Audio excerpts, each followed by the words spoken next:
చంద్రబాబు నాయుడు గారు కేంద్రానికి వెళ్ళిపోతున్నారు. ఉప ప్రధాని అవుతున్నారు అనేసి ఒక సంకేతం అయితే వాళ్ళ మీడియాలో గానీ, టీడీపీ వాళ్ళ మీడియాలో గానీ, సోషల్ మీడియాలో గానీ వస్తున్న వార్తలు.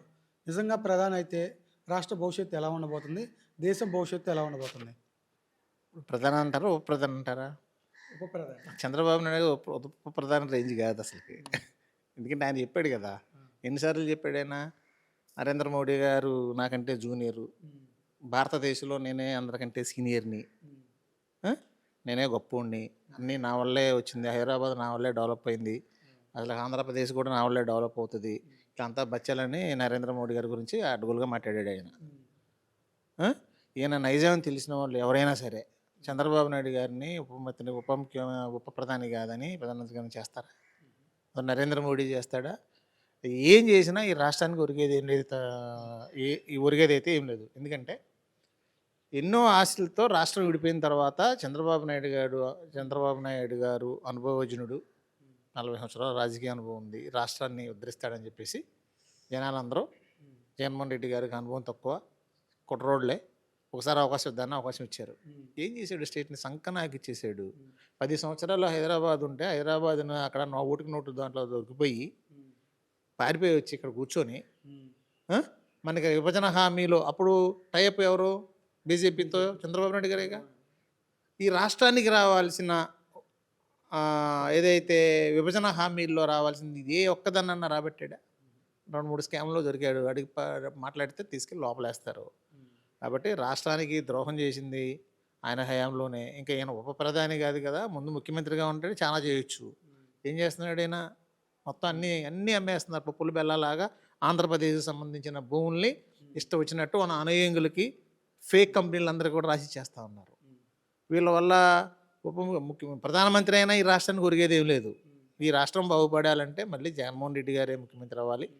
ఆయన ముఖ్యమంత్రి అయితేనే తప్ప ఈ రాష్ట్రానికి పేదవాడికి ముఖ్యంగా మంచి జరగాలంటే ఎందుకు ఈయన జగన్మోహన్ రెడ్డి గారు వయసు చిన్నదైనా కేవలం ఆయన 5 సంవత్సరాలుగా పరిపాలన చేసింది. అవును. చంద్రబాబు నాయుడు గారు ఎన్ని సంవత్సరాలు పరిపాలన చేశారు? 16 సంవత్సరాలు, 17 సంవత్సరాలు. 16-17 సంవత్సరాలు ముఖ్యమంత్రిగా చేశాడు. అవును. ఆయనకి ఒక్క మెడికల్ కాలేజ్ చరిత్ర ఉందా? హుహు. ఒక్క మెడికల్ కాలేజ్ కట్టిన చరిత్ర ఉందా? లేదు. ఒక పోర్ట్ కట్టిన చరిత్ర ఉందా? లేదు. పోనీ నేను ఈ సంక్షేమ పథకాన్ని కనిపెట్టా అని చెప్పుకున్న ఒక పథకం ఉందా? డ్వాక్రా నేనే తీసుకొచ్చా అని చెప్పేసి చాలా సభల్లో చెప్పారు డ్వాక్రా కదా! ఇప్పుడేంటండి, ఎప్పుడో ఉంది డ్వాక్రా. ఇందిరాగాంధీ ఉన్నప్పటి నుంచి డ్వాక్రాలు ఉన్నాయి. హ్మ్. సెల్ ఫోన్ నేను కనిపెట్టినట్టు ఉంటుంది ఆయన మాటలన్నీ. హ్మ్. అర్థమైందా? ఇక ఆయన మాటలు ఏంటంటే నేను ఇక్కడ చెప్పేది ఏంటంటే ఆయన ఆయన ఆయన ముద్ర వేసుకునేది హ్మ్. ఆయన 40 సంవత్సరాల రాజకీయ జీవితం లేదు. హ్మ్. జగన్మోహన్ రెడ్డి గారు కేవలం 5 సంవత్సరాలలో ఎన్ని చెప్పమంటే అన్ని చెబుతాం. హ్మ్. రాజశేఖర రెడ్డి గారు చేసింది కూడా 5, 6 సంవత్సరాలే కదా చేసింది. హ్మ్. ఆయనకి ఎన్ని ఎన్ని కావాలంటే చెప్తాం. ఉచిత కరెంట్ అన్నాడు. తీగల ఆరేసుకొచ్చాడు. కరెంట్ చూపించాడా లేదా? హ్మ్. ఆరోగ్యశ్రీ తీసుకొచ్చాడా లేదా? అవును. ఆ! ఫీజు రీయింబర్స్‌మెంట్స్ తీసుకొచ్చి పిల్లల్ని ఎంతోమందిని విద్యకి దగ్గర చేశాడా లేదా? అవును. ఇవి వీళ్ళు విజనరీస్. హ్మ్. పేదవాడికి చేసింది వీళ్ళు. హ్మ్. వీళ్ళ కుటుంబాలు చేసే పేదవాళ్ళకి. చంద్రబాబు నాయుడు ఏం చేశాడు? రూ. 2 కిలో బియ్యం తీసి రూ. 5 చేశా. హ్మ్. ఉచిత కరెంట్ ఇస్తానంటే బట్టలారేసుకోవాలనా? హ్మ్. ఆ! ఉన్న సంక్షేమ పథకాలను మొత్తం తీసేసా. హ్మ్.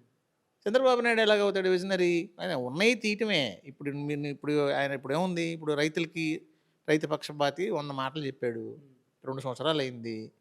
కేంద్రంతో పని లేకుండా 20,000, 40,000 ఇవ్వాలా? ఆ! ఆ! ఇప్పుడు ఆయన ఇచ్చింది ఎంత ఇచ్చాడు?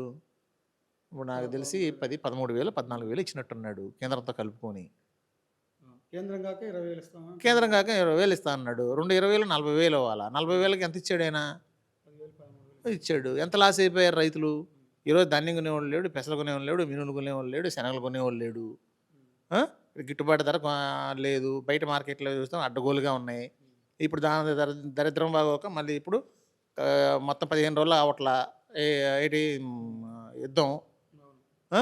ఇలా గ్యాస్ దొరకట్లా, పెట్రోల్ దొరకట్లా, డీజిల్ దొరకట్లా, నిత్యావసర ధరలు పెరిగిపోయినియి. హ్మ్. జగన్మోహన్ రెడ్డి గారు 2 సంవత్సరాలు గనక కరోనా వచ్చి దేశం మొత్తం ఇళ్లలోంచి బయటికి రాకుండా అల్లాడిపోయినా గానీ ఒక సంక్షేమ పథకం ఆపలా. హ్మ్. ఒకడికి పేదవాడికి ఇంత నొప్పి తగలనీయలా. హ్మ్.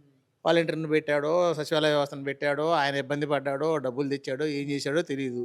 హ్మ్. ఇదే గనక అదే టైంలో చంద్రబాబు నాయుడు కుప్పలు కుప్పలుగా చచ్చిపోయారు జనాలు.